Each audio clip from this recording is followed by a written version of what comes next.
Sir, sir বিশ্বাস করুন, আমি ঝামেলায় নিজে থেকে কেন জড়াতে যাব? আমরা তো ওদের চিনিই না।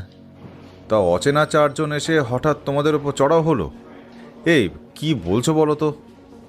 আচ্ছা ঠিক আছে, এবার ধীরে সুস্থে ঠান্ডা মাথায় বলো কি হয়েছিল।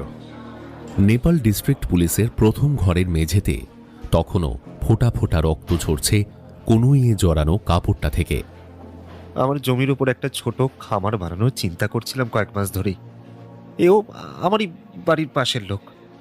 পয়সা জমিয়ে নিজেরাই গত পরশু থেকে হাত লাগিয়েছিলাম জমিটা পরিষ্কার করতে। আমরা তিনজনেই কাজটা করছিলাম স্যার। আজ সকালে যখন কাজটা করছিলাম তখন মাটি খুঁড়তে খুঁড়তে হঠাৎ দেখি এক হাত মাটির নিচে সাদা গুঁড়ো গুঁড়ো কি যেন ছড়ানো। আমরা দুজন মিলে হাত লাগাতেই কোথা থেকে চারজন লোক এসে আমাদের উপর চড়া হলো, বেধড়ক মারলো। দেখুন না, দেখুন না স্যার, আমার আমার আমার আমার হাতে কুকরি চালিয়েছে। আর একজনের মাথায় এমন মেরেছে ওকে সঙ্গে সঙ্গে হাসপাতালে নিয়ে যেতেই হলো, না হলে মরেই যেত। পরিচয় তো কিছুই জানো না, দেখলে চিনতে পারবে? হ্যাঁ স্যার, তা পারবো স্যার। জমিটা যে তোমার তার প্রমাণ আছে? হ্যাঁ স্যার, আমার ঘরে সব কাগজপত্র আছে। আচ্ছা, আমরা তো গরিব মানুষ, ক্ষেত করে আর দুধ বেচে পেট চালাই। আমরা ওদের কি ক্ষতি করেছি স্যার বলবেন? ঠিক আছে, হ্যাঁ বীরজু, কমপ্লেনটা লিখে নাও আর এদের হাসপাতালে পাঠাবার ব্যবস্থা করো। নমস্কার বন্ধুরা, নিশিডাক গল্পের আড্ডায় আমি জয়দীপ আরও একবার তোমাদের সবাইকে স্বাগত জানাই। শুরুতেই সবাইকে জানাই সরস্বতী পুজোর অনেক অনেক শুভেচ্ছা আর ভালোবাসা। আজকে আমরা আবার একত্রিত হয়েছি একটি নতুন রহস্যে পরিপূর্ণ টান টান থ্রিলার নিয়ে।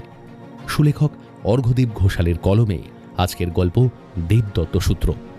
ভালো লাগলে কিন্তু অবশ্যই চ্যানেলটি সাবস্ক্রাইব করে দিতে হবে, গল্পটি হাইপ করে দেবে, আর হ্যাঁ, কমেন্ট করে জানাতে কিন্তু ভুলবে না। তো চলো আর দেরি না করে শুরু করা যাক নিশিডাক গল্পের আড্ডায় আজকের বিশেষ নিবেদন, সুলেখক অর্ঘ্যদীপ ঘোষালের কলমে দেবদত্ত সূত্র। আজ প্রথম পর্ব।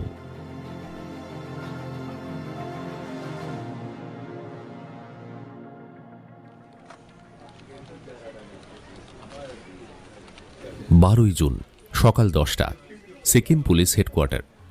আর কিছু? নিজের কেবিনে বসে প্রশ্নটা করলেন ডিজি তামাং, নামচে পুলিশ স্টেশনের ইনচার্জের উদ্দেশ্যে। ঘরে আরও দুটো চেয়ারে যারা বসে আছেন তারা মিনিট 15 হলো মাঙ্গান থেকে এসে পৌঁছেছেন, অবিনাশ সোম আর পবন ভুটিয়া। স্যার, মেয়েটা কিন্তু একাই এসেছিল। আমরা এয়ারপোর্ট থেকে আগের মাসেই খবর নিয়েছি। আশ্চর্যের ব্যাপার, পাকিয়ং এয়ারপোর্ট থেকে বেরিয়ে মেয়েটা গোটা একদিন কোথায় ছিল তার কোনো খবর নেই। আমরা যেখান থেকে ওর বডি উদ্ধার করেছিলাম সেখানকার হোটেলে ও চেক ইন করেছে, তবে পরের দিন। কিন্তু স্যার, তারা কে যারা খুন করেছিল? সেই পুরো গ্রুপটাই তো প্রায় মানে অভিষেকের। তাহলে আবার তার শেরপাকে নিয়ে এখন নতুন করে তুমি কি শুধু চোখের সামনের ঘটনাগুলোর দিকেই নজর রাখো, নাকি অভিষেকের মৃত্যু শোক এখনো কাটিয়ে উঠতে পারোনি? একবার ভেবে দেখেছো কিসের ইন্টারেস্টে অভিষেক এতগুলো খুন করলো? তাও তার ব্যাকগ্রাউন্ড চেক করে সেখান থেকে কোনো ইনফরমেশনই পরিষ্কারভাবে জোগাড় হলো না। লোকেশন মাঙ্গান থেকে নামচের মধ্যে ঘোরাফেরা করেছে, ফোন যাও পাওয়া গেল সেটা ফাঁকা, কল হিস্ট্রি, মেসেজ, হোয়াটসঅ্যাপ কিচ্ছু নেই। এতক্ষণে নামচে থানার অফিসার ইনচার্জের মুখটা লজ্জায় লাল হয়ে গেছে, চোখ টেবিলের পায়ার দিকে। এতক্ষণে মুখ খুললেন অবিনাশ সোম। স্যার, বুঝতেই তো পাচ্ছেন, তারা was not any ordinary girl. নেপালের কেসটায় যাকে ধরা হয়েছে তার ঘরে তারা শেরপার ছবি, অথচ তার সঙ্গে তারার কোনো ডাইরেক্ট কানেকশন নেই। যেহেতু উইকি এখানকার ছেলে, তার সূত্র ধরে পবন আর দেবার্ণব ছেলেটি ওখানে না পৌঁছলে আমরা এত কিছু জানতেই পারতাম না। বুঝতে পারছি অবিনাশ, কিন্তু বিষয়টা এখন আর আমাদের হাতে নেই। পুরোটাই নেপাল গভর্নমেন্ট আন্ডারটেকিং। আমরা ওপেনলি কিছুই ট্রেস করতে পারবো না। আচ্ছা, ওই ছেলেটা এখন কোথায়? দেবার্ণব আর কোথায়, বেচারা আমাদের সঙ্গেই আছে। আমাদের হেল্প করতে গিয়ে চাকরি খুইয়ে এখন পাগলের মতো চাকরি খুঁজছে। বলছে কিছু না হলে অগত্যা কলকাতায় ফেরত চলে যাবে। সে কি? আচ্ছা, আমি এফআরওতে কথা বলছি। আমাদের আইইউ টিমে। আচ্ছা, তুমি ওকে নিয়ে এসো একদিন, আমি কথা বলবো।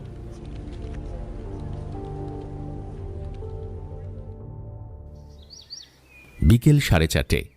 আপাতত অবসরের পরিমাণটা বেড়ে যাওয়ায় মোনাস্ট্রিতে একটু আগে গিয়ে সময় কাটানো শুরু করেছে দেবার্ণব। গত কয়েক মাসে যা যা ঘটে গেল, তারপর যে জিনিসটার অভাব সবথেকে বেশি হয় সেটা হলো পড়াশোনা। ঠিক যেটার উদ্দেশ্যে মাঙ্গানে এসেই লাবরাং মোনাস্ট্রিতে আসা। এখনও প্রেয়ার শুরু হতে আধ ঘন্টা।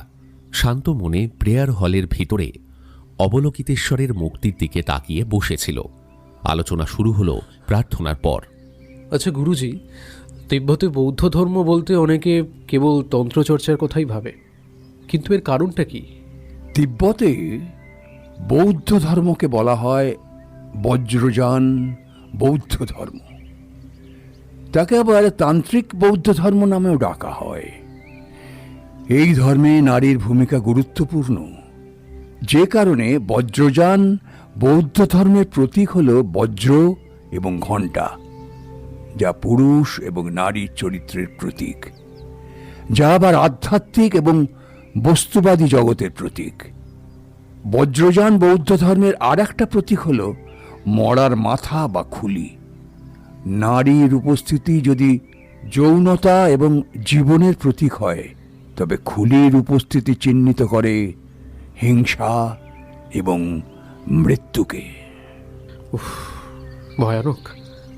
আর কি, এর থেকে তো ভয়ঙ্কর ব্যাপারে তুমি জড়িয়েছ। এখনো সব মিটে গেছে কিনা সে প্রভু বোধিসত্ত্বই জানেন। কিছুটা আমিও জানি গুরুজি, না এখনো শেষ হয়নি।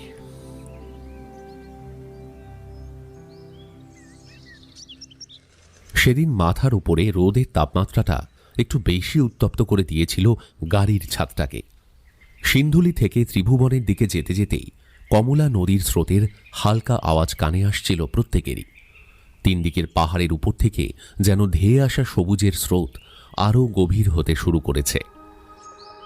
হাইওয়ে ধরে ত্রিভুবন পৌঁছতে লাগবে আরও মিনিট 20 মতো। ত্রিভুবন আমবাতের উত্তর দিকে একটা ছোট্ট গ্রাম। সব মিলিয়ে 50টা বাড়ি হবে কিনা সন্দেহ। তারই বেশ কয়েকটার সামনে দেখা গেল দরজার একপাশে ছাউনি করে আগুন জ্বালিয়ে রান্না করছেন বাড়ির মহিলারা। তাদের ঘিরে খেলা করছে সরল নিষ্পাপ মুখের 7-8 বছরের কয়েকটি বাচ্চা। ওদিকে হঠাৎই আকাশের মুখ ভার হতে শুরু করেছে। দিনের আলো ধীরে ধীরে কমে তার জায়গা দখল করে নিচ্ছে ধূসর পাতলা মেঘ। পৌঁছনোর কয়েক ঘন্টার মধ্যেই একটা অপেক্ষাকৃত পাতলা জঙ্গলের রাস্তা বেয়ে উপরের দিকে একটা ছোট্ট জমিতে চারিদিক থেকে ঘিরে ফেলল নেপালের ডিস্ট্রিক্ট পুলিশ অফিসের 4 জন। জমিতে টাটকা খোঁড়াখুঁড়ি করা হয়েছে, তার চিহ্ন স্পষ্ট। দূরে দাঁড়িয়ে অভয় আর তার স্ত্রী। কনুইয়ের ক্ষতটার উপর এখনো ব্যান্ডেজ জড়ানো। আজ সকালেই সে গোটা ঘটনার বিবরণ দিয়ে এসেছে থানায়। তবে বিজেশ তখন থানায় ছিল না, তাই দ্বিতীয়বার প্রশ্নটা করায় পুনরায় একই কথার পুনরাবৃত্তি করল অভয়। স্যার এদিকে আসুন, দেখে যান। প্রায় আধ ঘন্টা ধরে পুরো জায়গাটা খুঁড়ে ফেলে জমির ঠিক মাঝ বরাবর একটা জায়গায় দাঁড়িয়ে বিজেশের উদ্দেশ্যে ডাক দিল কনস্টেবল বীরজু। ডাক শোনামাত্র এগিয়ে গিয়ে বিজেশ দেখল সেখানে প্রায় 4 ফুট গর্ত খুঁড়ে ফেলা হয়েছে। গর্তের মুখে সাদা গুঁড়ো কিছু একটা চোখে পড়ছে। বিজেশের নির্দেশে খোঁড়া থামিয়ে 3 জন মিলে হাত লাগালো গর্তের মুখের আয়তনটা বাড়াতে। প্রায় মিনিট 5 পর গর্তের ভিতর থেকে বেরিয়ে এলো 3টে ছেঁড়া বস্তার সাথে মাটি মেশানো নুনের ছোট চাই। গর্তের মধ্যেও নুন। সন্দেহ হতে আরও কিছুটা গভীরে যাওয়ার পরামর্শ দিল বিজেশ। তবে বেশি কষ্ট করতে হয়নি। আরও 1 হাত নিচেই পাওয়া গেল বিজেশের সন্দেহের ফলাফল। গর্ত থেকে টেনে বের করে আনা হলো 2টো পচে গলে যাওয়া লাশ, যাদের কঙ্কালে পরিণত হতে আর খুব বেশি দিন বাকি ছিল না। বিশ্বাস করুন স্যার, আমি কিচ্ছু জানি না এই ব্যাপারে। আমি কিচ্ছু জানি না। আপনারা তো দেখলেন জমিটা আমার বাড়ি থেকে কতটা দূরে। ওখানে সবসময় যাওয়া হয় না স্যার। আমি কিচ্ছু জানি না স্যার, বিশ্বাস করুন আমি কিচ্ছু জানি না। ব্যান্ডেজ করা কনুইসূত্র হাতটা কোনো মতে জোর করে বিজেশের উদ্দেশ্যে প্রায় কাঁদো কাঁদো হয়ে কথাগুলো বলে যাচ্ছিল অভয়। তারই জমি থেকে নুনের বস্তা চাপা দেওয়া মৃতদেহ উদ্ধারের পর স্বাভাবিকভাবেই প্রথম সন্দেহ তার উপরেই আসে। আমি যদি বলি তুমিই কাউকে সঙ্গে নিয়ে দুজনকে মেরে জমিতে পুঁতে রেখেছিলে, তাহলে তারপর তোমার সঙ্গীর সঙ্গে তোমার ঝামেলা হয় আর তার কারণেই তোমার চোট লাগে। কি বলছেন স্যার? নিজেই খুন করে নিজের জমিতেই লাশ পুঁতে রাখবো স্যার? তারপরে নিজেই সেটা খুঁড়ে বের করব? হ্যাঁ, হতেই পারে। হয়তো লাশ অন্য কোথাও সরাচ্ছিলে, সেটা তখন কেউ দেখে ফেলে। আর যদি তোমার কথা সত্যি বলে ধরেও নি, তাহলে তো জানতে হবে তোমরা যখন কাজ শুরু করেছো তখন আশেপাশে কে বা কারা ছিল। আমাদের এলাকাতে বেশ কয়েকদিন ধরেই কিছু লোকজন ঘোরাফেরা করছিল স্যার, সেটা আমরা প্রায় প্রত্যেকেই দেখেছি। বিশেষ করে কোনো ফাঁকা জমি দেখলে তার আশেপাশে বেশি ঘুরতে দেখেছিলাম। এর মধ্যে একবার আমার কাছেও দুজন লোক আসে, জমিটা আমায় বিক্রি করে দেওয়ার জন্যও বলে। আমি স্যার রাজি হইনি। তারপরে ওরা আর কোনো কথা বলেনি। কিন্তু সেদিন যে দুজন এসেছিল ওরা আলাদা লোক। ঠিক আছে, তুমি এখন যাও, কিন্তু কোনো কিছু জানা গেলে তোমায় কিন্তু আবার আসতে হবে, এটা মাথায় রেখো। আচ্ছা স্যার, ঠিক ঠিক আছে।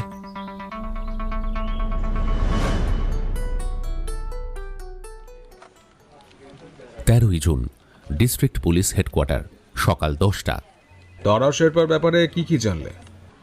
কেবিনে কফির কাপটা প্রায় নিঃশব্দে নামিয়ে রেখে দেবার্ণবের দিকে তাকিয়ে প্রশ্নটা করলেন ডিজি তামাং। পাশের চেয়ারে কিছুটা উদ্বিগ্ন মুখে বসে আছেন অবিনাশ সোম। স্যার, তারা শেরপা এমন একটা চরিত্র যার ব্যাকগ্রাউন্ড নিয়ে আমি এখনও কিছুই বুঝে উঠতে পারিনি। তবে এইটুকু বলতে পারি যে তারা শেরপার মাথার ওপরে নেপালের এমন কারোর একটা হাত রয়েছে যার ইশারায় একজন সিকিম পুলিশের কর্তব্যরত অফিসারও নির্দ্বিধায় একের পর এক নৃশংস খুন করতে পারে। আর শুধু তাই নয়, পিছনে একাধিক সশস্ত্র পুলিশ উপস্থিত থাকা সত্ত্বেও সবার সামনে আমায় মারার চেষ্টা করেন, কারণ উনি অ্যারেস্ট হওয়ার পরিবর্তে নিজেকে শেষ করে দেওয়াটাই ঠিক মনে করেছেন। আর এই তারা শেরপার ছবি এমন একজনের বাড়িতে পাওয়া গেল যে নিজেই কি না 4 জন লামার খুনের মূল আসামি। আমার কাছে সুযোগ থাকলে আমি এর শেষ অবধি যেতেও রাজি আছি স্যার। তোমার বন্ধু নিখিলের সাথে যেটা হয়েছিল সেটা যে তোমার সাথেও হবে না তার কি নিশ্চয়তা আছে? প্রত্যেকবার ওরা টার্গেট মিস নাও করতে পারে। স্যার, আমার যদি টার্গেট হবার ভয় থাকতো তাহলে আমি মাঙ্গানের কেসে জড়াতামই না।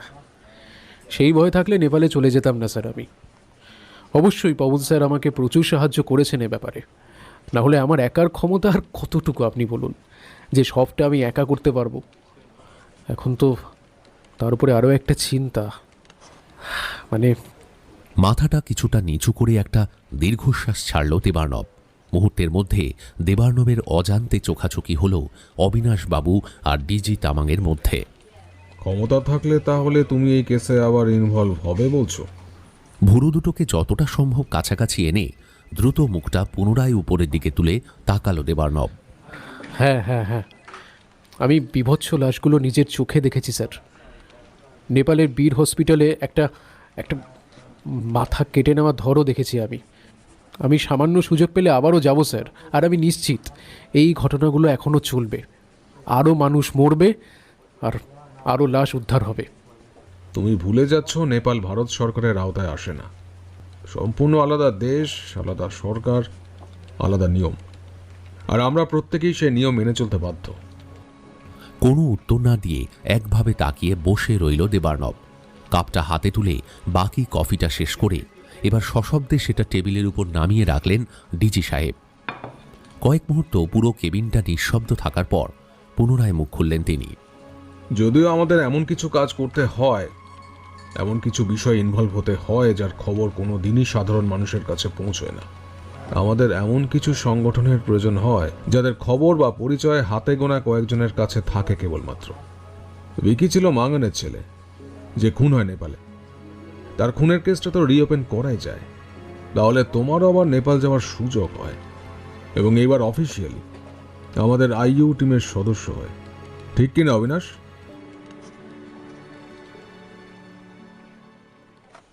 14ই জুন, সকাল 11টা। একজন জুনিয়র অফিসারকে সঙ্গে নিয়ে মাঙ্গান পুলিশ স্টেশনে অবিনাশবাবুর কেবিনের দরজায় এসে নক করল পবন ভুটিয়া। গতকাল বিকেলে নামচির উদ্দেশ্যে রওনা দিয়েছিল পবন। Come in. দরজা খুলেই স্বাভাবিকের থেকে কিছুটা দ্রুত পায়ে ঘরে ঢুকল দুজন। স্যার, খবর পেয়েছি। গত বছর ডিসেম্বরের 28 তারিখে পায়কাং এয়ারপোর্ট থেকে সকালে 10:30টার ফ্লাইটে নামে। একাই ছিল। আরেকজন মহিলার সঙ্গে মিট করে সেখান থেকে বেরিয়ে প্রাইভেট ট্যাক্সি ধরে বেরিয়ে যায় তারা। এবার স্যার, আমরা নামচির যে হোটেলে তারা উঠেছিল সেখান থেকে জেনেছিলাম যে তাদের সঙ্গে আরও দুজন সেই হোটেলে উঠেছিল, একজন মহিলা আর একজন পুরুষ। আমার মনে হয় স্যার সেই মহিলা। I do appreciate your effort Pawan, কিন্তু দুঃখের বিষয় সেই হোটেলের সিসিটিভি ফুটেজে আমরা সেই মহিলার মুখ দেখতে পাইনি। পেলে হয়তো আরও তাড়াতাড়ি এগোনো যেত, কিন্তু তৃতীয় জন কে সেটাও একটা ধোঁয়াশা। তৃতীয় জন কে সেটা বলতে পারার মতো বোধহয় আর একজনই আছে স্যার, সুমন ছেত্রী, যাকে আমরা উদ্ধার করেছিলাম গত বছর ফ্যাক্টরি থেকে। Right, you are absolutely right Pawan. চলো আজকেই যাব, বি প্রিপেয়ার্ড।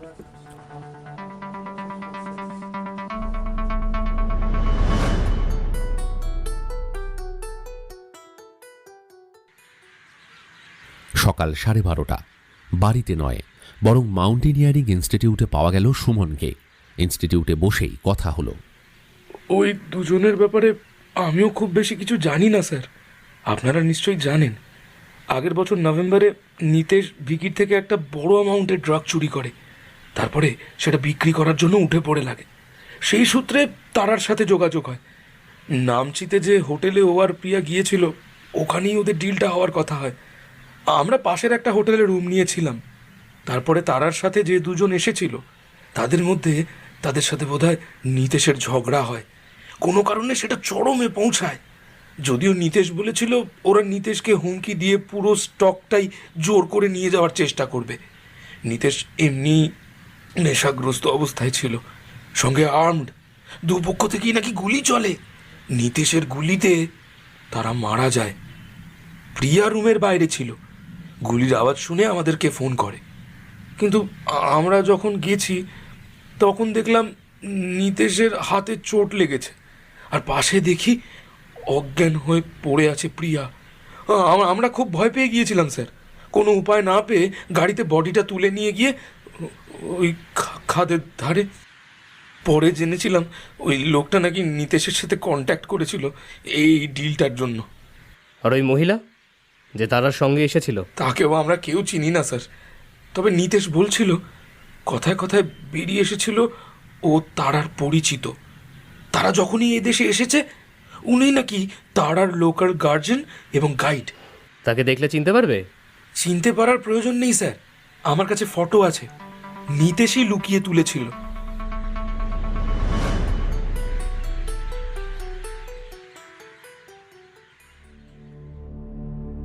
ভক্তেপুরের জঙ্গলটা আকারে যতটা বড়, ঘনত্ব ততটা নয়।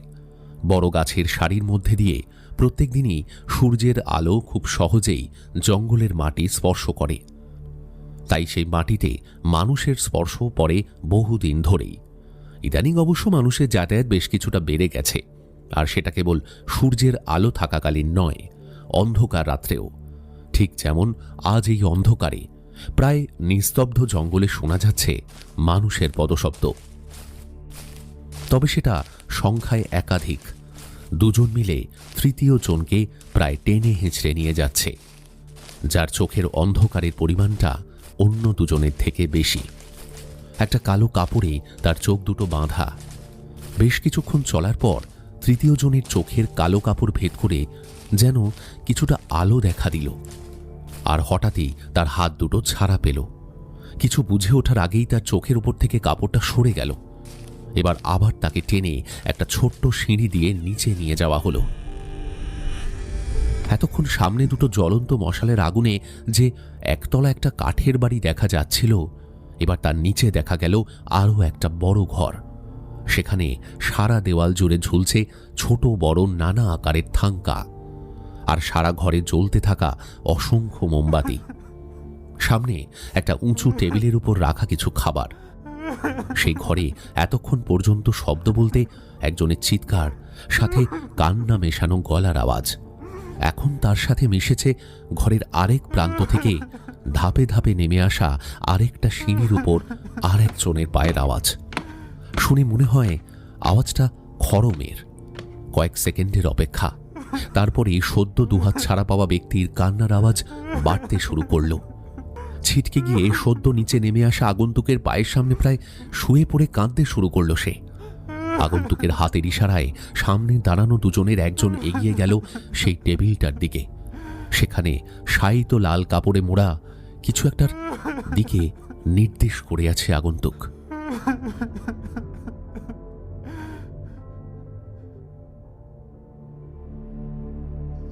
17 জুন সকাল 8:30। 1.5 কিলোমিটারের পাহাড়ি রাস্তায় দৌড়ে পুনরায় বাড়ির দিকে কয়েকশো পা পৌঁছেছে দেবার্ণব। এমন সময় পিছন থেকে একটা সাদা বেশ পুরনো বোলেরো গাড়ি এসে থামল। গাড়ি থেকে নেমে এলো দুজন। কিছু বুঝে ওঠার আগেই এগিয়ে এসে দেবার্ণবকে পিছন থেকে ধরে হঠাৎই টেনে ধরল তারা। জ্যাকেটে হাতের স্পর্শ পাওয়ার পর মুহূর্তেই দৌড়ানোর চেষ্টা করলে তাকে দুজন মিলে টেনে ধরে জোর করে গাড়িতে তুলে গাড়ি স্টার্ট দিল। আগন্তুক কারোর মুখে কোনো কথা নেই, কারোর মুখ আগে দেখেও নি দেবার্ণব। তাকে মাঝে বসিয়ে তার হাত দুটো দুদিক থেকে টেনে ধরল দুজন। সামনের সিট থেকে আরও একজন পিছিয়ে ফিরে দেবার্ণবের ট্রাউজার থেকে মোবাইলটা বের করে নিল। ইতিমধ্যেই দেবার্ণব কিছু একটা লক্ষ্য করে হঠাৎই শান্ত হয়ে গেল। কোনো বাক্য ব্যয় না করে মাথাটা নিচু করে চুপ করে বসে রইল। গাড়ি থামল প্রায় 1.5 ঘন্টা পরে। এলাকাটা যথেষ্ট ফাঁকা হওয়া সত্ত্বেও আশেপাশের বাড়িগুলো বেশ সুন্দর, অদ্ভুত রং বেরঙের ছাদ আর দেওয়াল। গাড়ির দরজা খুলে ভিতর থেকে একজন বেরিয়ে এসে ইশারা করল দেবার্ণবকে বেরিয়ে আসার জন্য। দেবার্ণব বেরিয়ে আসার পরে গাড়ির বাকি 2 আরোহী আর ড্রাইভারও বেরিয়ে এলো। বেরিয়ে এসে দুটো বেশ বড় আকারের বাড়ির মাঝখানের একটা সরু দিয়ে এগিয়ে চলল। সামনে দুজন, পিছনে দেবার্ণব ও তার পিছনে বাকি দুজন। কিছুটা এগোতেই একটা বেশ পুরনো দ্বিতল বাড়ি দেখা গেল। সেটার দিকে কয়েক পা এগোতেই দেবার্ণবকে থামার নির্দেশ দিল সামনের একজন। কিছুক্ষণ আলোচনার পর 3 জন বাড়িটাকে পাশ কাটিয়ে পাশের দিকে এগোতে শুরু করল। একজন এগিয়ে এসে দেবার্ণবকে তাদের ফলো করার নির্দেশ দিল। বাড়িটার পাশ কাটিয়ে কিছুটা এগোতেই দেবার্ণব দেখল বাড়িটার পিছন দিকে একটা দরজার পাশে একটা সিঁড়ি উপরের দিকে নয় বরং নিচের দিকে নেমে গেছে। 3 জন সেই সিঁড়ি বেয়ে নিচের দিকে এগিয়ে চলল। নিঃশব্দে দেবার্ণব তাদের অনুসরণ করে নিচে যেতেই দেখল একটা খোলা দরজা দিয়ে 3 জন ভিতরে ঢুকছে। ভিতরের দৃশ্যটা একেবারে পাল্টে গেছে দেবার্ণবের কাছে। বাড়ির বাইরের চেহারা দেখে আন্দাজ করার উপায় নেই যে এর ভিতরে এরকম একটা বেসমেন্ট থাকতে পারে। বেশ বড় একটা হলঘর, যার দেওয়ালে 5 ফুট উঁচু একটা দরজা। বাকি ঘরের দুটো দেওয়াল জুড়ে একটা লম্বা প্রায় 3 ফুট উঁচু একটা টেবিল, আর সেটাকে ঘিরে 4টে টেবিল, যার উপর 3টে ডেস্কটপ সাজানো। মাঝের একটা টেবিলের উপর রাখা একটা ল্যাপটপ, যার পাশে আপাতত স্থান পেয়েছে দেবার্ণবের ফোনটা। ঘরের 3 জন উপস্থিত ব্যক্তির মধ্যে একজন নিজের ফোনে একটা নাম্বার ডায়াল করে দেবার্ণবের দিকে তাকিয়ে তাকে একটা চেয়ারে বসতে নির্দেশ দিল। তারপর নিজের কানের ফোনটা দেবার্ণবের হাতে বাড়িয়ে দিল। তার হাত থেকে মোবাইলটা নিয়ে নিজের কানের কাছে আনতেই ফোনের ওপাশ থেকে একটা পরিচিত গলায় একটা কথা শোনা গেল। ওয়েলকাম ওয়েলকাম দেবার্ণব রায়।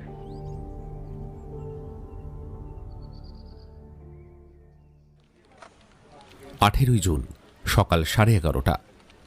নেপালের ডিস্ট্রিক্ট পুলিশ অফিসে বসে সদ্য হাতে আসা পোস্টমর্টেম রিপোর্টটা খুঁটিয়ে দেখছিল বিজেশ। অভয়ের জমি খুঁড়ে উদ্ধার হওয়া পচা গলা লাশ দুটোর মধ্যে একজন মহিলা, আরেকজন পুরুষ। উভয়েরই মৃত্যু ঘটেছে আনুমানিক 10 দিন আগে, যদিও মৃত্যুর কারণ সম্পর্কে কিছুটা ধোঁয়াশা রয়েছে এখনও। পুরুষ দেহের বুকের পাঁজরের হাড়ে একটা ভাঙা অংশ দেখে মনে করা হচ্ছে যে তাকে বুকে গুলি করা হয়েছে। কারণটা আরও স্পষ্ট হয়েছে লাশের জামায় ঠিক একই জায়গায় একটা গোলাকার ছিদ্র থেকে। যদিও মহিলা লাশের মৃত্যুর বিবরণ নিয়ে এখনও কোনো স্পষ্ট ধারণা করতে পারেনি ফরেনসিক টিম।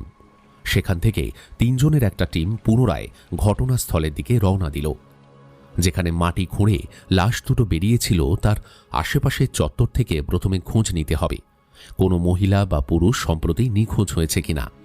যদি খোঁজ পাওয়া যায় তবে কিছুটা ধারণা স্পষ্ট হবে।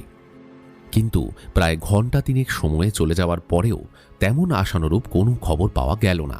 যতদূর সম্ভব দুজনেই স্থানীয় কোনো বাসিন্দা নয়। বিজেশের মাথায় একটা প্রশ্ন ঘুরপাক খেতে শুরু করেছে। যদি মৃত দুজন স্থানীয় বাসিন্দা না হয় তাহলে তাদের হয় এখানে এনে মেরে লাশ পুঁতে দেওয়া হয়েছে, না হলে অন্য কোথাও মেরে লাশ এখানে বয়ে আনা হয়েছে। কিন্তু দুটো লাশ সঙ্গে এতগুলো বস্তা নুন একসাথে এনে অভয়ের জমিতে পুঁতে ফেলার কারণই বা কী হতে পারে? আর তার থেকেও গুরুত্বপূর্ণ প্রশ্ন, এই জমিটা জোর করে কিনে নেওয়ার চেষ্টাই বা কারা করলো আর কেন?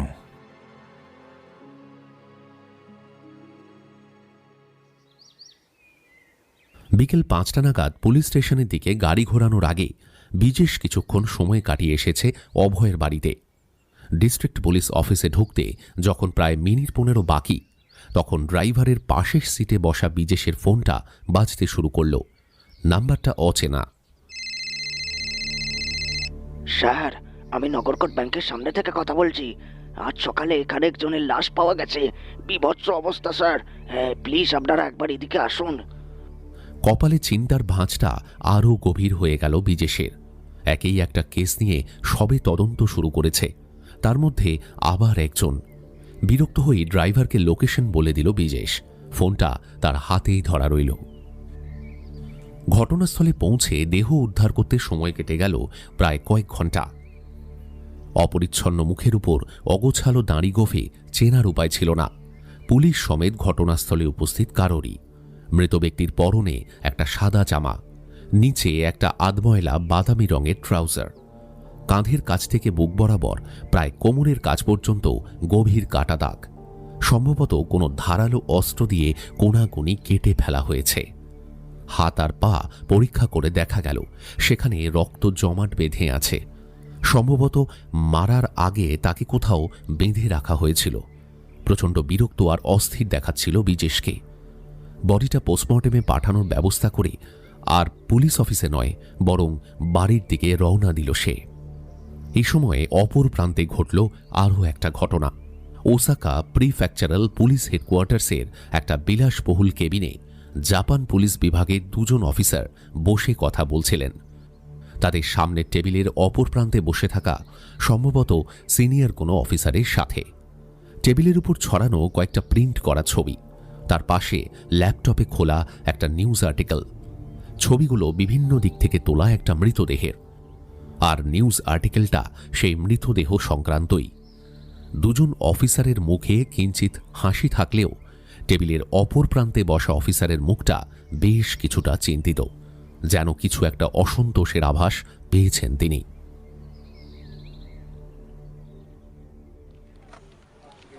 19 জুন, মাঙ্গান পুলিশ স্টেশন, সকাল 10টা। একটা অফ রেকর্ড ইনভেস্টিগেশনের জন্য পবনকে গতকাল রাত্রে ফোন করে নির্দেশ দেন অবিনাশ সোম। এখনই তার চলে আসার কথা। কিছু জিনিসের খোঁজ আরও আগে নেওয়া উচিত ছিল, যেটা করলে এখন অনেক ধারণা স্পষ্ট হয়ে যেত। কয়েকবার ফোনটা হাতে তুলেও আবার নামিয়ে রাখেন নিজের টেবিলে। পবন সিভিল ড্রেসে থানায় এসে পৌঁছল তখন প্রায় 11টা বাজে। কোনো দিকে দৃষ্টিপাত না করে সোজা অবিনাশবাবুর কেবিনের দিকে পা বাড়ালো পবন। স্যার। আরে এসো এসো, তোমার জন্যই ওয়েট করছিলাম। ভাবছিলাম ফোন করবো কিনা। সরি স্যার, একটু দেরি হয়ে গেল। আপনার কথা মতো আমি ভোরবেলায় নামচি রওনা দিয়েছিলাম। অভিষেকের বাড়িতে আপাতত বাসিন্দা বলতো ওর বাবা। আমাকে দেখে তো প্রথমে দরজা খুলতেই চাইছিলেন না। তারপর দরজা খুলে আমাকে ধরে এমন কাঁদতে শুরু করলেন, তখন নিজেরই কেমন।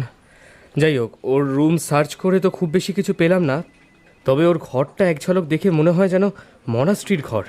সারা দেওয়াল জুড়ে ছোট ছোট থাঙ্কা ঝুলছে, বিভিন্ন দেবদেবীর মূর্তি রয়েছে, কিন্তু কিছুটা অযত্নেই পড়ে আছে। তবে একটা জিনিস পেলাম স্যার, যেটা আমি সঙ্গে করে নিয়ে এসেছি। বলেই পকেট থেকে একটা প্যাকেটে মোড়া আত পোড়া পোস্টকার্ড সাইজের ছবি বের করে টেবিলের উপর রাখল পবন। অবিনাশবাবু দেখলেন পকেটের ভিতরের ছবিটা সম্ভবত 4 জনের। চার জোড়া পাই দেখা যাচ্ছে, যদিও বাঁদিক থেকে ছবিটা পুড়তে শুরু করে ডান দিকের অর্ধেকটা পুড়ে গেছে। সেখানে কেবল একজন মহিলার ছবিটা কিছুটা পুড়ে গেলেও মুখটা মোটামুটি বোঝা যাচ্ছে।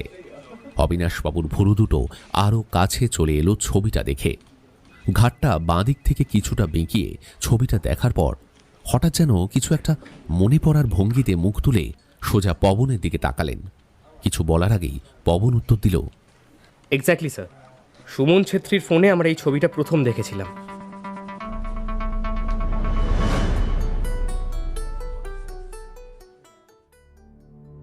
আগের রাত্রে ঘুম বলে তেমন কিছুই হয়নি দেবার্ণবের।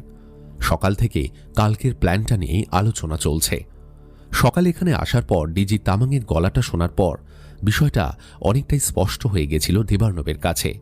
আর ফোন ফেরত দেওয়া হয়েছে আপাতত, কিন্তু তাতে সিম বদলে দেওয়া হয়েছে।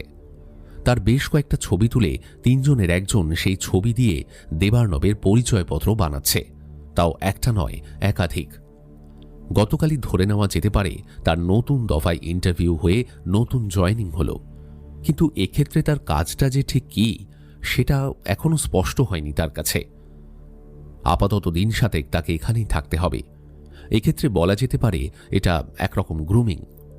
কাল বিকেল থেকে দেবার্ণবের জায়গা হয়েছিল দেওয়ালের সাথে জোড়া টেবিলের উপর রাখা একটা কম্পিউটার স্ক্রিনের সামনের চেয়ারে। বাকি তিনজনের সাথে তাকেও একের পর এক ক্লাস করতে হয়েছে রীতিমতো। নিউজ চ্যানেলে কাজ করা সুবাদেই এই ব্যাপারটা অন্তত তার কাছে নতুন কিছু নয়। পেশাগতভাবে তিনজনের নাম রাঘব, জিতু আর প্রকাশ। বিগত 5 বছরে নেপালের রাজনৈতিক অবস্থার পরিবর্তন, দফায় দফায় বিক্ষোভ, ভারতের সাথে বেআইনি পাচার চক্র থেকে শুরু করে বড় বড় সংস্থার স্ক্যাম, সবকিছুরই বিবরণ এবং নথিপত্র পাঠানো হয়েছে। তার সাথে এমন কিছু খবর যা যথেষ্ট সন্দেহের সৃষ্টি করে। বাকি তিনজন সঙ্গীর সাথে প্রাথমিক পরিচয় হলেও কোনোটাই যে তাদের আসল নাম বা পরিচয় কিনা সেটা নিয়ে সন্দেহ আছে দেবার্ণবের। প্রাথমিকভাবে তাকে নির্দেশ দেওয়া হয়েছে তার একমাত্র কাজ খবর সংগ্রহ করা। এছাড়া সরাসরি কোনো পদক্ষেপ নেওয়ার ক্ষেত্রে তার উপর নিষেধাজ্ঞা রয়েছে, যদিও সেটা সে কতটা অক্ষরে অক্ষরে পালন করবে সেটা নিয়ে ডিজি সাহেবের পাশাপাশি দেবার্ণবের নিজেরও যথেষ্ট সন্দেহ রয়েছে। সামনের সপ্তাহে কোনো একটা দিন তারা চারজনে একসাথে নেপালের উদ্দেশ্যে রওনা দেবে। কেবল এটুকু জানা গেছে যে তারা একসাথে এক জায়গায় থাকবে না, আলাদা আলাদা জায়গা থেকে যতটা সম্ভব আড়ালে থেকে খবর সংগ্রহ করে আইইউ টিমের কারোর একজনের কাছে পাঠাতে হবে। দেবার্ণবের আজ আবার একই কথা মনে পড়ছে। ঠিক যেমন মনাস্ট্রি যাওয়ার সময় পাহাড়ের রাস্তায় উঠতে উঠতে দেবার্ণবের মনে হচ্ছিল, আজকে তার জীবন, চারপাশের লোকজন, পরিবেশ, এই সব কিছুর বিন্দুমাত্র কল্পনাও কখনো করেনি দেবার্ণব। একটা সাধারণ চাকরি নিয়ে বাড়ি থেকে এত দূরে এসে এত বীভৎস ঘটনার সম্মুখীন হতে হবে, চোখের সামনে একের পর এক মৃতদেহ দেখতে হবে, এগুলো সে কিছুই কল্পনা করেনি। এতটা পরিবর্তন কি আদৌ তার জীবনে প্রয়োজন ছিল? তারপর বাড়ি, সেখানে তো কেউ কিছুই জানে না। যা জানে তা হলো সে এখন মাঙ্গানে চাকরি করছে। হ্যাঁ, একবার নেপালে বেড়াতে গিয়ে কিছু একটা গোলমালে জড়িয়ে পড়েছিল, ব্যাস ওইটুকুই। কিছুক্ষণ পর তার পিছনের টেবিল থেকে একজন উঠে এসে তার হাতে কয়েকটা আইডি কার্ড ধরিয়ে দিল, যার মধ্যে একটাতেও তার ছবির পাশে দেবার্ণব রায় নামটা লেখা নেই।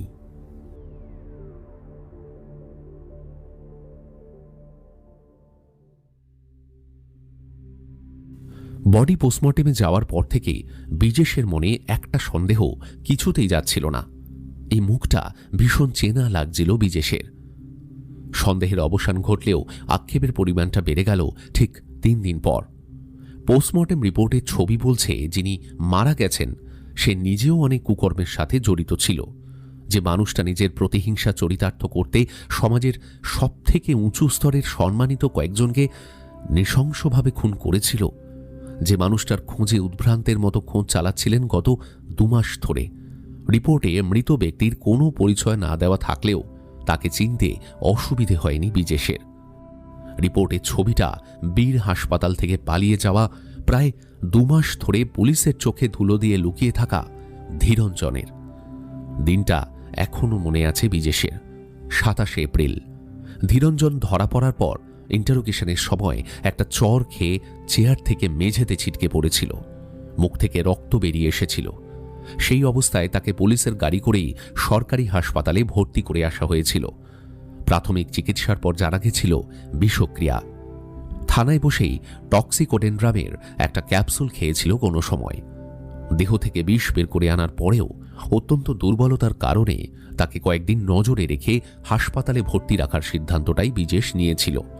কিন্তু অঘটন ঘটল এপ্রিলের প্রথম দিন।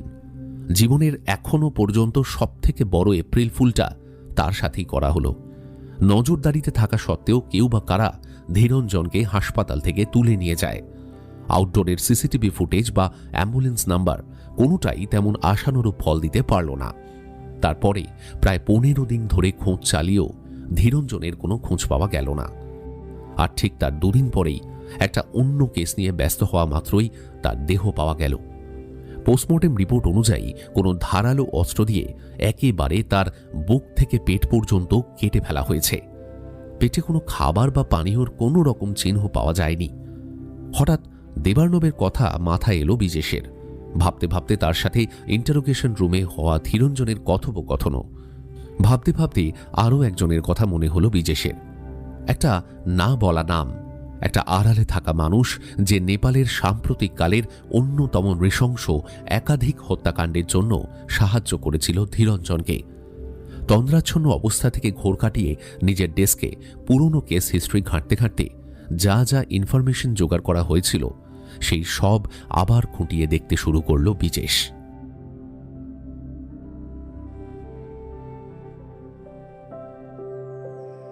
কদিন ধরে সবথেকে চিন্তিত দেখাচ্ছে নিখিলকে।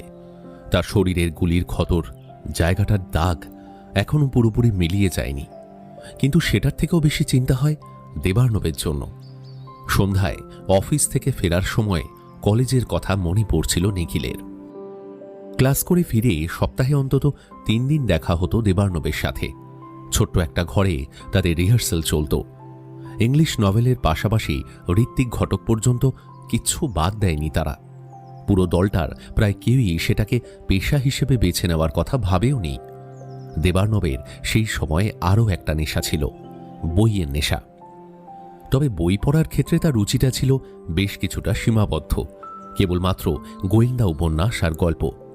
শার্লক, আগাথা তখন প্রায় সকলেই পড়ে ফেলেছে।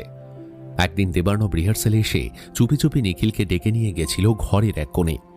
জিন্সের ব্যাগটা খুলে দেখালো কোথা থেকে একটা লাফিয়ার লেরোজের ইংরেজি কপি জোগাড় করেছে। দুষ্প্রাপ্য জিনিস, এমিল গেবরিওর প্রথম ডিটেকটিভ নভেল।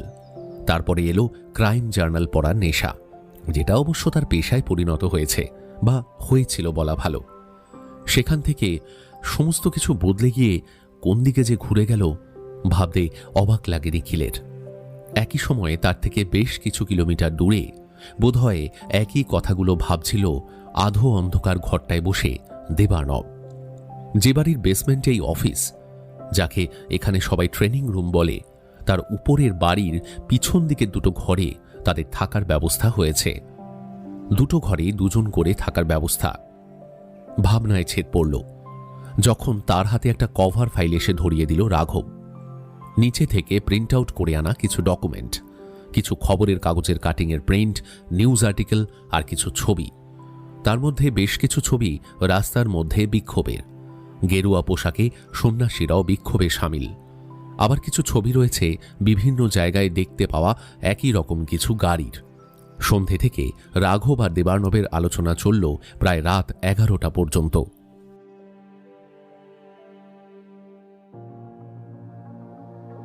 চব্বিশে জুন সকাল 9:30।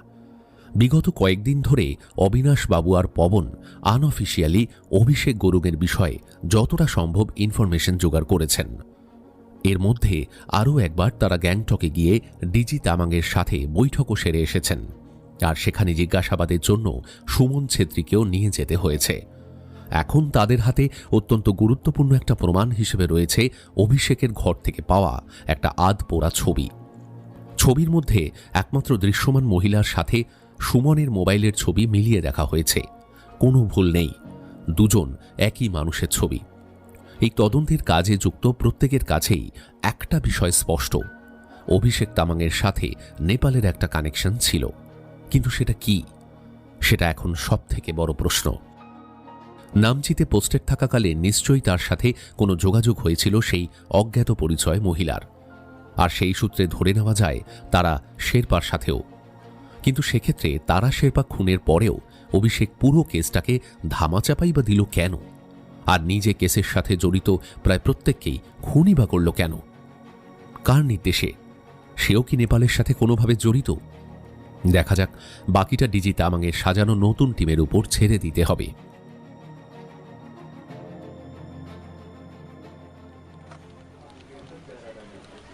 বিকেল 4:30, ডিস্ট্রিক্ট পুলিশের অফিস, নেপাল। নিরুপায় হয়ে বিজেশ নিজের চেয়ারে বসে।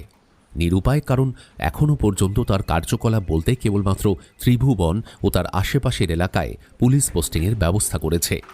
উদ্ধার করা দুটো লাশের ব্যাপারে কোনো ইনফরমেশন জোগাড় হয়নি। একমাত্র খবর পাওয়া গেল একদিন রাত্রে একটা গাড়িকে গ্রামের ভিতর ঢুকতে দেখা গেছে, যদিও তার বিবরণ সম্বন্ধে কেউই তেমন স্পষ্ট ধারণা দিতে পারল না। এই পরিস্থিতিতে বরং তৃতীয় পরিচিত মুখটার খুনের তদন্তে কিছুটা আশার আলো দেখতে পাচ্ছে সে, যদিও সে বিষয়ে প্রাথমিক পদক্ষেপ হিসেবে তার গ্রেপ্তার হওয়ার পরের দিনের ছবি সংগ্রহ করে সেটা আশেপাশের এলাকার পুলিশ স্টেশনে পাঠিয়ে দিয়েছে এবং অবশ্যই তার নিজস্ব আনঅফিসিয়াল নেটওয়ার্কে সক্রিয় করেছে। এখন তৃতীয় যে বিষয়টা তার চিন্তার কারণ হয়েছে সেটা হলো অভয়ের জমিটা কিনতে এসেছিল কারা। এই প্রশ্নের উত্তর পাওয়ার জন্য একটাই পন্থা অবলম্বন করা এখন সব থেকে সহজ। বিকেলের আলো থাকতেই একটা 3 জনের দল ডিস্ট্রিক্ট পুলিশ অফিস থেকে রওনা দিল অভয়ের বাড়ির উদ্দেশ্যে।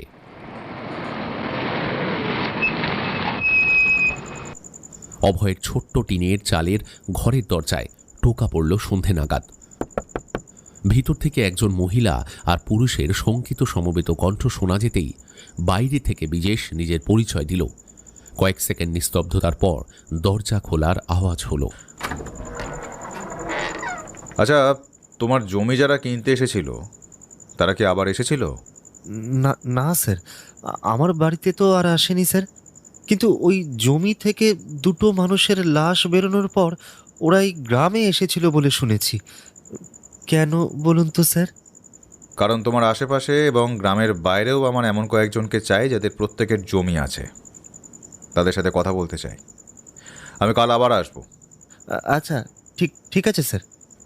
কি যেন একটা মনে হতে পকেট থেকে মোবাইলটা বের করে ধীরঞ্জনের একটা ছবি দেখালো বিজেশ, কিন্তু দুর্ভাগ্য সেই মুখ অভয়ের পরিচিত নয়। বেরিয়ে যাওয়ার সময় বিজেশ লক্ষ্য করল অভয়ের হাতে ব্যান্ডেজটা নেই। ক্ষত জায়গাটা এখনও বেশ স্পষ্ট।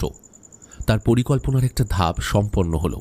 এবার দ্বিতীয় পদক্ষেপ, এই গ্রামের জমি সম্পন্ন লোকজনের থেকে কিছু তথ্য সংগ্রহ, আর তার সাথে কয়েকজনের জমি বিক্রি হবে এই একটা খবর ছড়িয়ে দেওয়া। যদি সৌভাগ্যবশত কেউ সেটা আবার কেনার জন্য আসে তাহলে তাকে ট্র্যাক করা খুব সহজ হবে। এরপর অবশ্যই ছদ্মবেশে পুলিশের লোক ইচ্ছুক বিক্রেতাদের সঙ্গে মিশে যাবে। বাকিটা বলার প্রয়োজন নেই।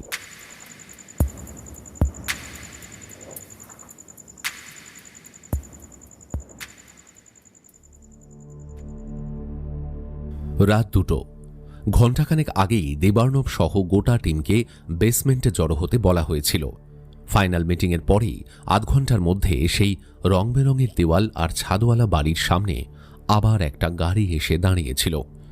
4 জনের টিমটা বেসমেন্ট থেকে পিছনের দিকে সেই সিঁড়ি দিয়ে উঠে এসে মধ্যরাত্রির অন্ধকারের মধ্যে বেরিয়ে গেল। 4 জনের পিঠেই একটা করে মাঝারি আকারের ব্যাকপ্যাক। দেবার্ণব ছাড়া বাকি 3 জনই সশস্ত্র। দেবার্ণবের ব্যাকপ্যাকের একটা খাপে নিজেদের মধ্যে যোগাযোগের জন্য একটা ট্যাবলেট, ছোট বড় মিলিয়ে 3টে মোবাইল ফোন, কয়েকটা সিম কার্ড, আলাদা আলাদা 3টে পরিচয়পত্র আর 2টো ফাইল। অন্য খাপে কিছু প্রয়োজনীয় জিনিসের সাথে ভারতীয় ও নেপালি টাকা মেশানো 2টো বান্ডিল। সড়কপথে একটানা প্রায় 5 ঘন্টা চলার পর গাড়িটা এসে থামল শিলিগুড়ির ফুলবাড়ির কাছে একটা ফাঁকা জায়গায়। গাড়ি থামার কিছুক্ষণের মধ্যেই আরও 3টে গাড়িকে একসাথে আসতে দেখা গেল। তার মধ্যে একটা বাইক, একটা মাল বোঝাই ট্রাক, একটা চা কোম্পানির লোগো লাগানো ভ্যান। যদিও বাইক সহ বাকি গাড়িগুলোর মধ্যে একটা জিনিস এক, 4টে গাড়ির গন্তব্য নেপালের উদ্দেশ্যে। গাড়িতে আসার সময় যেরকম পরিকল্পনা হয়েছিল সেই মতো দেবার্ণব গিয়ে উঠল বাইকে। বাকি 3 জনের 2 জন চা কোম্পানির ভ্যানে আর একজন ট্রাকে। এতক্ষণে দেবার্ণবের একটা ধারণা স্পষ্ট হয়েছে যে এবারের নেপাল যাত্রাটা অনেকটা আলাদা হতে চলেছে। এবারে নিখিলকে ছুটি নিয়ে আসতে বলাটা প্রায় অসম্ভব। দেবার্ণবের নেপাল পৌঁছতে 25 তারিখ সকাল পর্যন্ত সময় লাগল। 24-এর মধ্যরাত পর্যন্ত বাকি দিনটা কাটল মাঝারি মাপের একটা বাড়িতে অতিথি হয়ে, বাইক চালকের বিরাটনগরের বাড়িতেই। 24 তারিখ আবার প্রায় একই সময় বিরাটনগর থেকে সড়ক পথে চেকপোস্ট ক্রস করে পাখিরাবাস পর্যন্ত পৌঁছে দিল। যদিও চেকপোস্টে তেমন অসুবিধে হয়নি, কারণ বেরোনোর আগে তার সঙ্গে ছিল খাঁটি নেপাল নিবাসীর পরিচয়পত্র। পাখিরাবাসে হোটেল পেতেও খুব একটা অসুবিধে হয়নি। একটা দিন বিশ্রাম করার পরিকল্পনা করেছে দেবার্ণব। শরীর মন একসাথেই তার যথেষ্ট ক্লান্ত।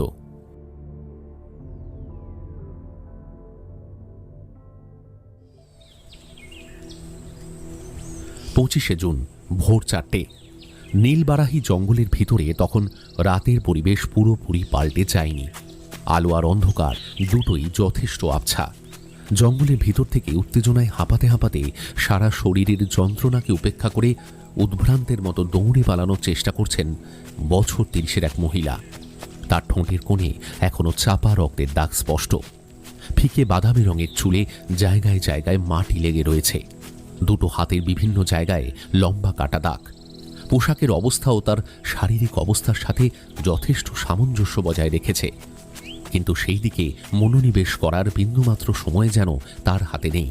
মাথার মধ্যে কেবল একটা জিনিসই রয়েছে, এখানে আসার সময় মোটামুটি কোন পথে সে ভিতরে এসেছিল।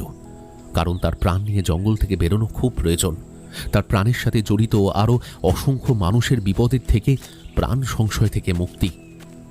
অদ্ভুতভাবে সময় বাড়ার সঙ্গে সঙ্গে তার শারীরিক ক্লান্তির সাথে সাথে মনের জোর যেন ক্রমেই বাড়তে শুরু করেছে। যেন ক্ষীণ একটা আশার আলো দেখা দিয়েছে। আশেপাশে গাছের ঘনত্ব কমে এসেছে অনেকটাই, সঙ্গে স্পষ্ট হচ্ছে দিনের আলো। আর কিছুক্ষণের জন্য সবকিছুকে অগ্রাহ্য করে এগোতে পারলেই মুক্তির একটা সম্ভাবনা। অভুক্ত দুর্বল শরীরে একসময় তার হৃৎস্পন্দন এতটা দ্রুত হয়ে উঠল যে চারপাশে আলোর পরিমাণটা যেন তার জন্য আবার কমে আসতে শুরু করল। একসময় আরও বেশ কিছুটা এগিয়ে জঙ্গলের প্রান্তে এসে জ্ঞান হারিয়ে পাথর, মাটি আর শুকনো পাতার উপর ভারী কিছু পড়ার শব্দ করে লুটিয়ে পড়ল সে।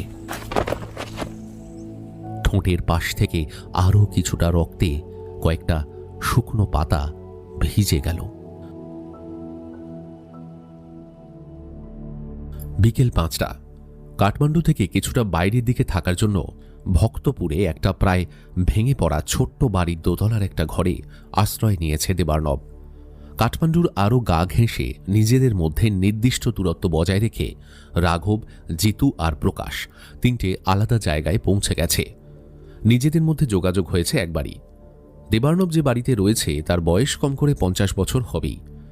আজই সিঁড়ি দিয়ে উপরে ওঠার সময় দেওয়ালে লাগানো কয়েকটা ছবি দেখে একটা পুরনো ছবির কথা মনে পড়ে গেল তার, যেটা কয়েক মাস আগে উদ্ধার হয়েছিল ধীরঞ্জনের আস্তানা থেকে।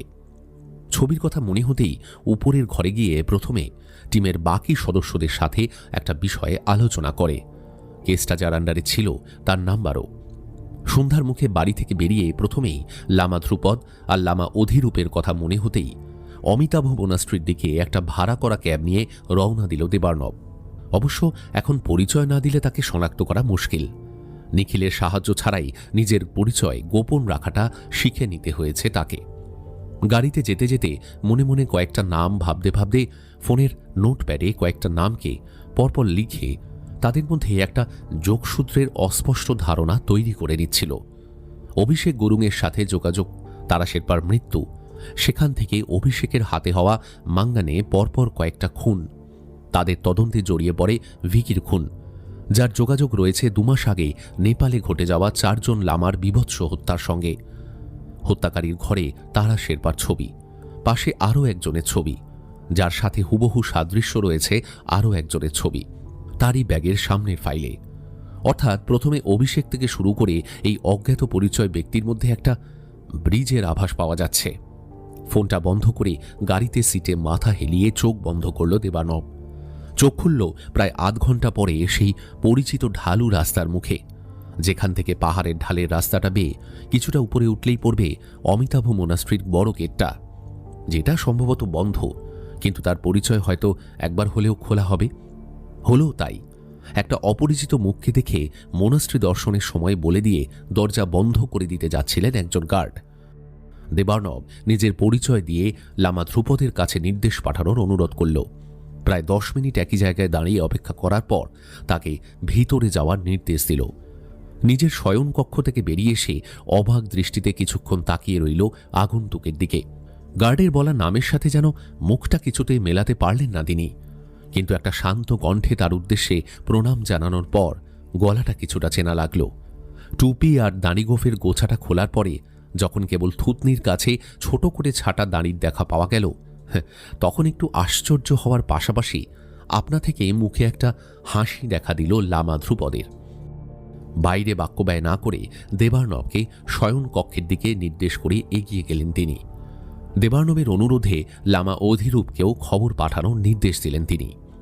কি ব্যাপার, তুমি তো বেশ অনেকদিন আগেই ফিরে গিয়েছিলে, আবার নতুন করে এখানে মানে শয়নকক্ষে নিজের নিচু বিছানায় বসে প্রশ্ন করলেন লামা ধ্রুপদ।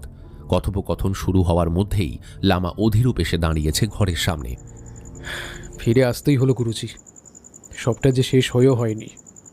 মাঙ্গান থেকে শুরু করে নেপালের 5 জন লামার খুন, সবার সাথেই কেউ বা কারা সবার চোখের আড়ালে থেকে সবটা নিজের পরিকল্পনা মাফিক ঘটিয়ে গেছে। বলতে পারেন মাস্টারমাইন্ড। তার বিষয়ে কিছু তথ্য পাওয়া গেছে ঠিকই, কিন্তু পরিচয় সম্বন্ধে কিছুই স্পষ্ট করে জানাই যায়নি। আপনার কাছে আসার মূল কারণ যদিও ইনি। অধিরূপকে ভিতরে আসার নির্দেশ দিলেন লামা ধ্রুপদ। তারপর দেবার্নবের দিকে ঘুরে প্রশ্ন করলেন, কিন্তু তুমি তো পুলিশকে জানিয়েছিলে যে 5 জনের মধ্যে একজন তো অন্য কেউ। জঙ্গলের মধ্যে পাওয়া লাশগুলোর কথা ভুলে গেলেন গুরুজি? আচ্ছা, ধীরাঞ্জন যেখানে 4 জন লামাকে আটকে রেখেছিল সেই জায়গাটা তো তুমি ভালো করে দেখেছ, বাড়িটার উপর নজরও রেখেছিলে। সেখানে ধীরাঞ্জনের সাথে কেউ দেখা করতে এসেছিল, মানে মানে এমন কেউ যার বিষয়ে আমরা এখনো কিছুই জানতে পারিনি? না, আসতে তো কাউকে দেখিনি। তবে সেনচেন মোনাস্ট্রির একজনের সাথে আমার পূর্ব পরিচয় ছিল। সেটা বোধহয় আমি আগেই বলেছি আপনাকে, তাই না? পরে তার সাথে কথা বলে আমি জানতে পেরেছি যে ধীরঞ্জনের কাছে একজনের ফোন আসতো। এলে সে নাকি মানে বেশ ভয় ভয় কথা বলতো। তার নাকি একটা ছবিও ধীরঞ্জনের বাড়িতেই ছিল। ছবির কথা বলতে একসঙ্গে দুটো মুখ ভেসে উঠল দেবার্নবের চোখের সামনে, যার মধ্যে একটা মুখের আরও বেশ কিছু ছবি সে আগেই দেখেছে, যার নাম তারা শেরপা। তাহলে তো এই ছবিটা ভালো করে দেখুন তো, এর মধ্যে একে কোথাও দেখেছেন? আজ সকালেই খুমজুং মোনাস্ট্রির বাইরে দুজনকে দাঁড়িয়ে থাকতে দেখে গাড়ি থেকে নেমে আসে বিজেশ। হাতের ছবিটা দুজনকে দেখাতে তারা বেশ কিছুক্ষণ নিরুত্তর থেকে ঘাড় নেড়ে চলে গেল। পুরনো রাস্তা ধরে তার বাড়ির দিকে এগোতে শুরু করল বিজেশ, সঙ্গে একজন জুনিয়র অফিসার। আগের কেসটার সূত্র ধরে গতকালই বিজেশের মাথায় আসে খুমজুংয়ের কথা। সমস্ত কিছুর সূত্রপাত যেহেতু খুমজুং থেকেই, তাই খুমজুংকে কোনো মতে তদন্ত থেকে বাদ দেওয়া যায় না। পুরনো রাস্তা ধরে এগোতেই তার চোখে পড়ে সামনে ঢালু পাহাড়ের রাস্তাটা, যেটা দিয়ে উপরে উঠে গেলে দেখা যাবে একটা মাঝারি মাপের গুহার মুখ, যার ভিতরে কয়েক মাস আগেই উদ্ধার হয়েছিল 5টা বিভৎস মৃতদেহ। খুমজুংয়ে পৌঁছানোর আগে ধীরঞ্জনের পুরনো আস্তানাতেও ঘুরে এসেছে বিজেশ। সেটা যথারীতি এখনও তালাবন্ধ। বাইরের দিকে দুটো দরজার মুখেই সিল লাগানো তালা ঝুলছে। আশেপাশে যে কটা বাড়ি আছে সেখানেও জিজ্ঞাসাবাদ করে কোনো লাভ হয়নি। কিন্তু প্রায় সারাটা দিন খুমজুংয়ে কাটানোর পরেও বিজেশের হাতের ছবির মুখটার তেমন কোনো খবর পাওয়া গেল না। যে 2-1 তাকে দেখে চিনতে পারল, তারা জানালো যে এই মুখকে এখানে দেখেছে তারা প্রায় 4 মাস আগে। তারপরে আর কেউ কোনো খবর জানে না। হতাশ হয়ে ফিরে আসার সময় হঠাৎ একটা খটকা মনে পড়ল বিজেশের। একটা এলাকায় আরও একবার খোঁজ করা উচিত, যেটা তার পুলিশ স্টেশন থেকে খুব একটা বেশি দূরেও নয়।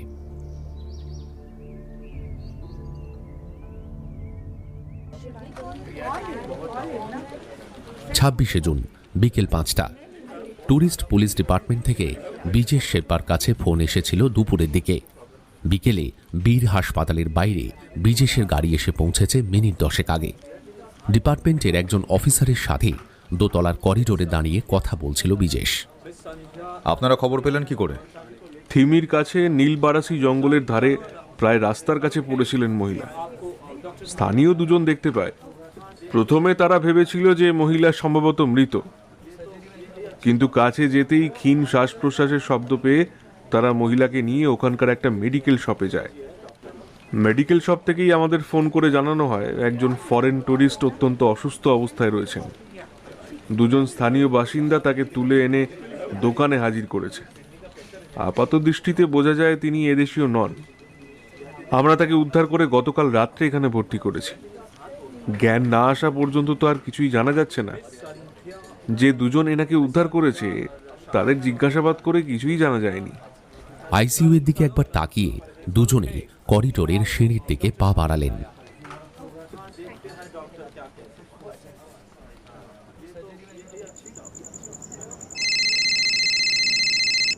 দেবার্ণবের তৃতীয় ফোনটা বেজে উঠল কিছুক্ষণ পর। স্ক্রিনের দিকে তাকিয়ে দেখল একটা নাম্বার শো করছে, জিতু। হ্যালো, কোথায় আছো? আমার রুমে। কেন? তোমার একটা ইনফরমেশন দেওয়ার ছিল।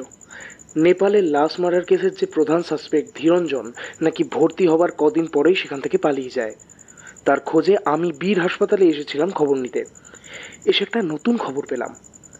একজন মৃতপ্রায় মহিলাকে নিয়ে এখানে কাল রাত্রে ভর্তি করেছে। ভদ্রমহিলা এদেশীয় নন। মনে হচ্ছে আমাদের কেসের সঙ্গে একটা লিঙ্ক রয়েছে এটার। একটু আগে ডিস্ট্রিক্ট পুলিশ অফিস থেকে এখানে অফিসার এসেছিলেন, তিনিই সম্ভবত কেসটা দেখছেন। কিন্তু আজ থেকেই এখানে নিরাপত্তা বাড়ানোর কথা বলে গেলেন অফিসার। বাট আমরা যদি একবার কথা বলতে পারতাম তবে ভালো হতো। কে দেখছে কেসটা জানতে পারলেন? কথাবার্তার সময় আমি কাছাকাছি ছিলাম। ইনভেস্টিগেশনের দায়িত্বে যিনি আছেন তার নাম শুনলাম বিজেশ শেরপা। যাক, অন্য কোনো অফিসার থাকলে কি হতো বলতে পারছি না, তবে এক্ষেত্রে আমরা নিশ্চিতভাবে মহিলার সাথে কথা বলতে পারবো। চিন্তা নেই, ব্যবস্থা করছি আমি। সেদিন রাত 8:30 নাগাদ একটা চেনা নাম্বার থেকে ফোন আসে বিজেশের ফোনে। রিসিভ করতে একটা পরিচিত কণ্ঠস্বরে গুড ইভিনিং শুনে বেশ খুশি হয় বিজেশ। Yes, good evening. বলো, কি ব্যাপার? আপনার থেকে একটা হেল্প দরকার, যদি একটু ব্যবস্থা করে দেন আর কি। হ্যাঁ, বলো। আছো কোথায় তুমি? আপনার থেকে খুব বেশি দূরে নয়। গতকাল বীর হাসপাতালে যে মহিলাকে উদ্ধার করে ভর্তি করা হয়েছে তার সাথে একবার দেখা করতে চাই আমি। ওয়েট, তুমি এসব জানলে কি করে? বললাম না স্যার, আমি আপনার থেকে খুব বেশি দূরে নেই। ধরুন সেরকমভাবেই খবর আমার কাছে চলে এসেছে। সেটা যদি ব্যবস্থা করে দেন একবার, তাহলে একটু কথা বলতাম আর কি। আচ্ছা, ঠিক আছে, কাল ভিজিটিং আওয়ার্সে চলে এসো। কিন্তু তুমি হঠাৎ এই ব্যাপারে ইন্টারেস্টেড কেন সেটা কিন্তু ঠিক বুঝলাম না। তুমি এলেই বা কবে, আর হঠাৎ আবার এসেই? কালকে আপনার সাথেও কথা হবে আশা করছি। হ্যাঁ, সেটা হবে, কারণ কথা আমারও কিছু আছে যেটা সামনাসামনি বলাই better. Okay, have a nice day.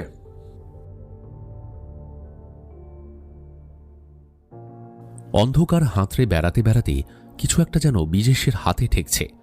অভয়দের গ্রামে একজনকে খুঁজে পাওয়া গেছে, যার সূত্র ধরে আরও কিছুটা এগোনো যায়। ঘটনাটা ঘটেছে কিছুক্ষণ আগেই।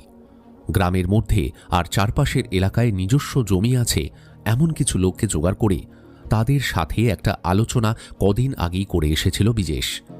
সেখানে সাধারণ মানুষের সাথে মিশে দুজন পুলিশ কর্মচারীও ছিল।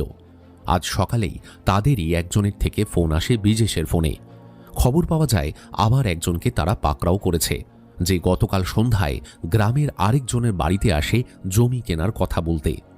এলাকায় দুজন পুলিশ কর্মী প্রায় রাত পর্যন্ত টহল দিচ্ছিল। তাদেরই চোখে পড়ে বিষয়টা। সেই মতো তারা গতকাল রাত্রে সেই লোকটাকে আটক করে। আজ সকালে বিজেশকে জানিয়ে তারা ডিস্ট্রিক্ট পুলিশ অফিসের দিকে রওনা দিচ্ছে। এখন 9:30 বাজে। 1 ঘন্টা পরে বীর হাসপাতালের ভিজিটিং আওয়ার্স। সকাল 11টা। গাড়ি নিয়ে হসপিটালে পৌঁছে বিজেশ দেখল দেবার্ণব একাই এসে উপরে আইসিইউতে দাঁড়িয়ে। আজকে মহিলাকে বেশ কিছুটা সুস্থ দেখা গেল। ভদ্রমহিলার নাম অ্যাডলিন। বাসস্থান ফ্রান্স।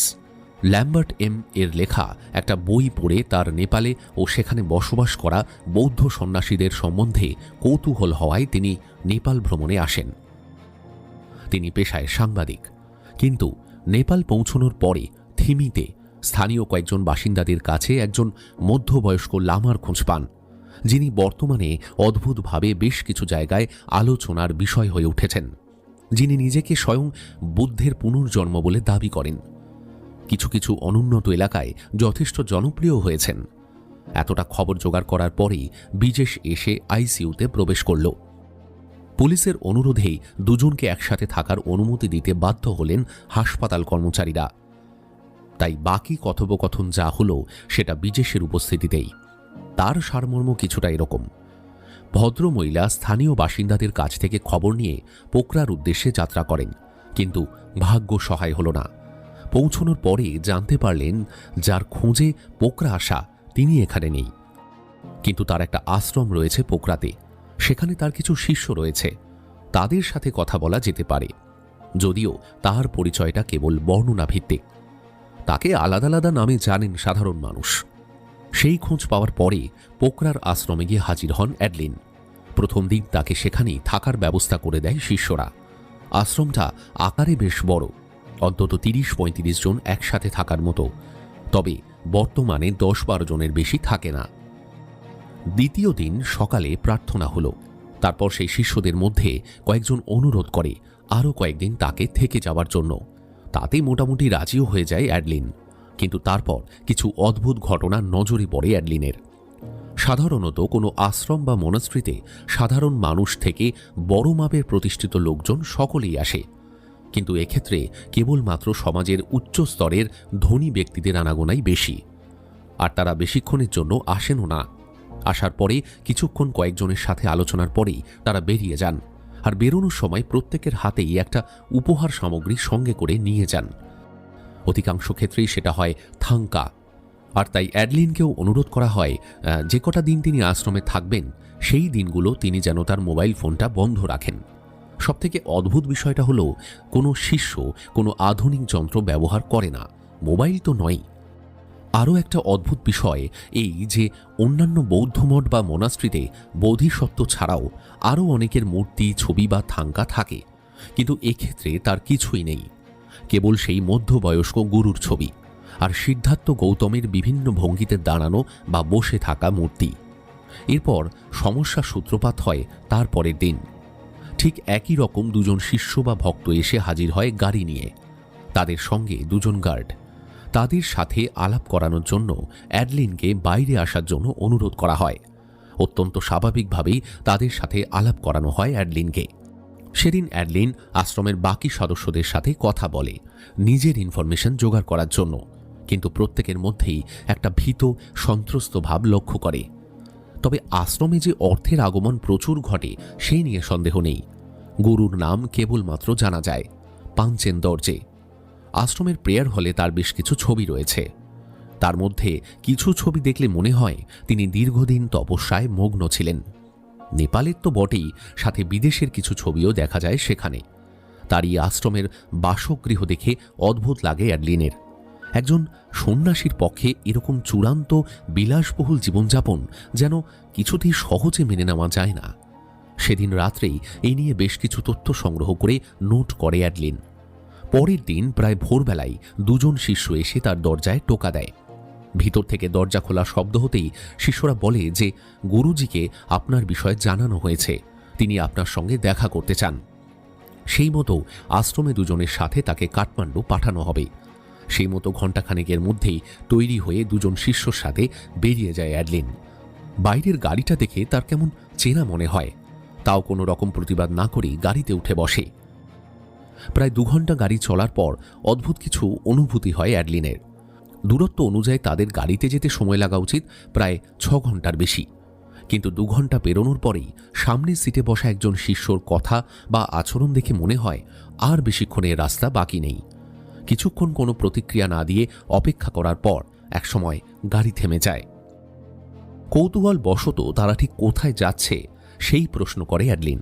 তার উত্তরে মুহূর্তের মধ্যে তার পাশে সিটে বসা দ্বিতীয়জন হঠাৎই তার উপর চড়াও হয়। কিছুক্ষণের মধ্যেই অ্যাডলিনের শরীর শিথিল হতে শুরু করে। ঘড়িতে তখন 9টাও পার হয়নি। রাস্তায় গাড়ি চলাচল যথেষ্টই বেড়ে গেছে। কিছুক্ষণ থেমে থাকার পর গাড়ি আবার চলতে শুরু করে। এরপর অ্যাডলিনের যখন জ্ঞান ফেরে তখন সে দেখে বেশ একটা বিলাসবহুল হোটেলের ঘরে রয়েছে। হাতে আর ঠোঁটের একপাশে যন্ত্রণা শুরু হয়েছে। হাত দুটো এখনো বাঁধা। মাথার পিছন দিকটা অসম্ভব ভারী লাগছে এখনো। তার মধ্যেই সে লক্ষ্য করে পাশের দেওয়ালে লাগোয়া একটা দরজা খুলে বেরিয়ে আসছে একজন। সম্পূর্ণ সচেতন হওয়ার আগেই অ্যাডলিনের মনে পড়ে কেন তার গাড়িটা চেনা লেগেছিল। দুদিন সেখানেই বাধ্য হয়ে থাকতে হয় অ্যাডলিনকে। তার মোবাইল সহ সমস্ত জিনিসপত্র তার থেকে সরিয়ে নেওয়া হয়েছিল আগেই। চিৎকার করে সাহায্য চাওয়ার মতো শারীরিক অবস্থাও তার ছিল না। 3 দিনের দিন মাঝরাতে তাকে আবার হোটেল থেকে বের করে গাড়িতে তোলা হয়, তখনও প্রায় অচৈতন্য অবস্থায়।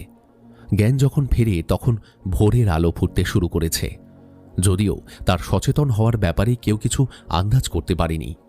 এই একটাই বুদ্ধিমত্তার কাজ করেছিল অ্যাডলিন। গাড়িটা যখন রাস্তা ছেড়ে একটা জঙ্গলের পথে প্রবেশ করেছে, ভিতরের অপেক্ষাকৃত কম ঘনত্বের অংশ দিয়ে গাড়ি প্রায় মিনিট 10 চলার পরে একটা ফাঁকা অংশে গিয়ে থামে। গাড়ি থেকে যখন তাকে নামানো হয় তখনও শরীর অত্যন্ত দুর্বল। তারই মধ্যে কোনো রকমে 2-1বার চোখ খুলে অ্যাডলিন দেখে যে সেখানে একটি মাঝারি মাপের দোতলা প্যাগোডা ধাঁচের বাড়ি। সামনে বেশ কিছুটা খোলা জায়গায় চারিদিকে কাপড় দিয়ে ঘেরা। দুজন মিলে তাকে ধরে নিয়ে প্রবেশ করে নিচের তলার একটা ঘরে।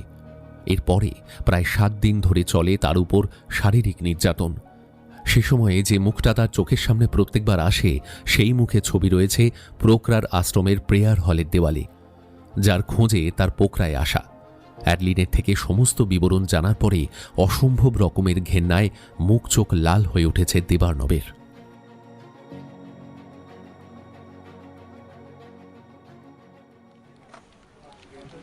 বেলা 11:30। ডিস্ট্রিক্ট পুলিশ অফিসে ফিরে আসতেই বিজেশের চোখে পড়ে তার নিজের টেবিলের সামনে 2টো চেয়ারে বসে রয়েছেন দুজন। পিছন থেকে একজনের ইউনিফর্ম দেখে তাকে চিনতে পারল বিজেশ। স্যার, এর সাথেই আর একজন গেছিল অভয়ের বাড়িতে। অভয় নিজে চিনেছে। লোকটা একেবারেই নিরুত্তর, নিরুত্তাপ, কোনো কথা বলছে না। বিজেশ কিছুটা বিরক্ত হয়ে জিজ্ঞাসা করল, কার জন্য জমি কিনতে গিয়েছিলে? এত জায়গা থাকতে হঠাৎ ওই গ্রামের মধ্যে জমি কিনতে গেলে কেন? কোনো উত্তর না পাওয়ায় পাশে বসা কনস্টেবল সজোরে একটা ধাক্কা দিল। বিজেশ বাধা দিয়ে বলল, তারপরে অভয় জমি বিক্রি করতে রাজি না হওয়ায় দুজনকে খুন করে তাদের লাশ পুঁতে দিলে ওরই জমিতে, তাই তো? এইবার লোকটার মুখের কাঠিন্য কিছুটা নরম হলো। তারপর মুখে যে অভিব্যক্তিটা ফুটে উঠল সেটা ভয়ের। প্রশ্নটা ম্যাজিকের মতো কাজ করেছে। কিছুক্ষণ এদিক ওদিক তাকিয়ে নিজেই বলতে শুরু করল, আমরা কাউকে খুন করিনি সাহেব, আমি এসবের মধ্যে জড়িয়ে যাব ভাবতে পারিনি। জড়িয়ে পড়েছো মানে? কিভাবে?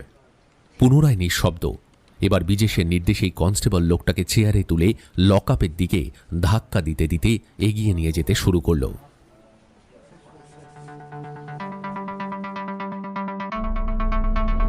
গল্পের প্রথম পর্ব আজ এখানেই শেষ।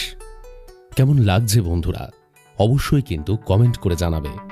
গল্পের অন্তিম পর্ব নিয়ে ফিরে আসব আগামীকাল রাত ঠিক 8টায়। সবাই ভালো থেকো আর শুনতে থেকো নিশিডাক গল্পের আড্ডা।